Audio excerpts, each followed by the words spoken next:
নমস্কার, আজ আমি ভেজ কাটলেট বানাবো। চলুন কিভাবে বানাই দেখি। প্রথমে আমি কড়াইতে সর্ষের তেল দিয়ে নিয়েছি, তারপর ফোড়ন দেওয়ার জন্য দুটো শুকনো লঙ্কা, সামান্য কিছুটা পাঁচফোড়ন দিয়ে এরপর দেখুন আদা এবং কাঁচা লঙ্কা পেস্ট দিয়ে নিলাম, ভালো করে ওটিকে কষিয়ে নিলাম। এরপর এর মধ্যে আমি বিট এবং গাজর কুচি দিয়ে নিয়েছি।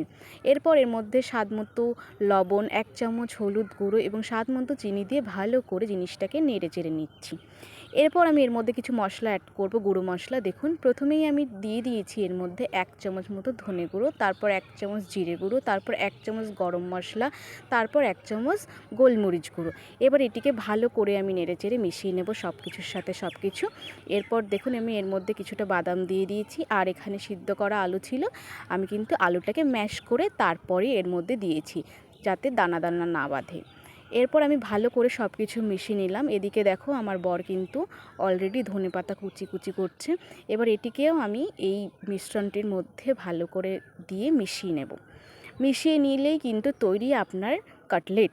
এবার এটিকে জাস্ট শেপ দেওয়ার পালা। দেখুন আমি কাটলেটগুলো করার জন্য লম্বা লম্বা শেপ দিয়ে নিয়েছি, ঠিক যেমন কাটলেট দেখতে হয় তেমনই। এখানে দেখুন ব্রেড ক্রাম্বস আছে, তারপর ময়দা গোলা এবং শুকনো কিছু ময়দা নিয়েছি। এরপর আমি কাটলেটটাকে প্রথমে শুকনো ময়দায়, তারপর ময়দা গোলা, তারপর ব্রেড ক্রাম্বসে ভালো করে নেড়েচেড়ে ভালো করে মাখিয়ে কাটলেটগুলো সবকটা তৈরি করে নিলাম। এরপর এটিকে ভালো করে ডিপ ফ্রাই করুন রিফাইন অয়েলে।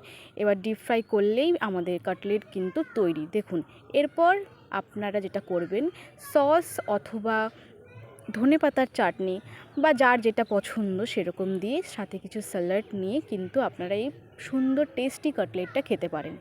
দেখুন আমার বর অলরেডি খাওয়া শুরু করে দিয়েছে, উনি খাচ্ছেন। উনি তো এক্সপ্রেশন দিতে সবসময় রেডি আর কি, খাওয়ার টেস্ট করতে উনি রেডি। যাই হোক, ভিডিওটি কেমন লাগলো জানাবেন। ভালো লাগলে লাইক, কমেন্ট, শেয়ার এবং সাবস্ক্রাইব করতে ভুলবেন না। Thank you for watching. ধন্যবাদ।